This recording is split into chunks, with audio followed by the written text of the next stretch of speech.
Hello， 大家好，我是豆豆姐。你们期待已久的国际版 9.3.1 终于是更新啦。那这个新植物冰地刺就是本期的主角。咱们先来看一下官方给的数据介绍。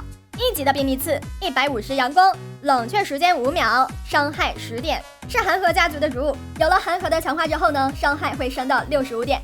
咱来和地刺做个对比，它俩是同样的冷却时间，同样的伤害。但是呢，冰地刺要比地刺多了一个减速的技能，阳光也要比地刺贵50。那钢地刺呢，伤害肯定是要比它俩都高一些，毕竟阳光也比它俩贵很多呀。那接下来咱们继续来看冰地刺的介绍，它呢会对走在它上面的僵尸造成伤害，还有减速效果。那它的特点呢是不会被僵尸吃掉，而且呢还会免疫冰封。问题来了，小伙伴们，都有哪些植物是免疫冰河时代的冰封呢？欢迎给豆姐留言。那接下来咱就打个关卡来实战一下，看看这位新植物到底咋样。豆姐呢特意选择了一个带有墓碑的关卡，咱们来看看啊，它对于墓碑是有一个什么样的伤害。钢地刺和地刺在放大招的时候，对于墓碑是这样的一个累加伤害。那你们觉得冰地刺的大招对于墓碑是怎样的伤害？也和他们一样吗？接下来咱们就放一个大招来测试一下。哇，它的大招呢是可以发射出一个巨刃，寒冰巨刃，来秒碎墓碑，并且对本行上的僵尸有击退还有冰冻的效果。那从这一点上来看，它对于道具的粉碎要比地刺还有钢地刺强很多。咱把这几个墓碑都给它粉碎了。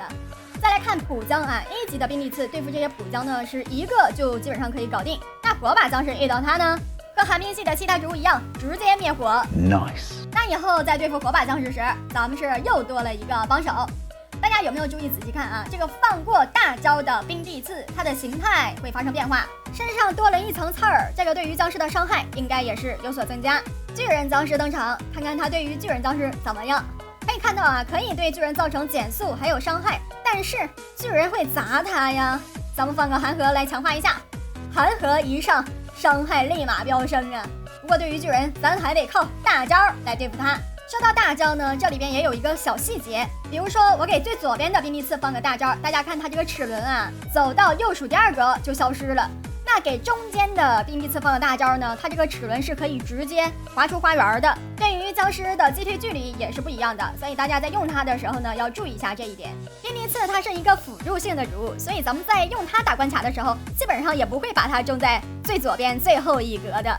那对于巨人呢，咱们可以给他找个帮手，就是冰冻生菜。先用冰冻生菜把巨人给冻上，然后呢，让这个冰地刺在这扎他，对他造成持续伤害。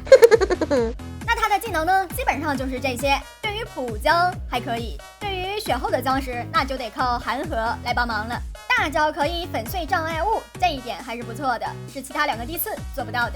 那作为一个辅助性植物，你们觉得它的表现怎么样呢？如果满分是100分，你们给它打多少分？大家还想要看用这个新植物冰地刺来打什么僵尸或者是什么关卡呢？欢迎给豆姐留言。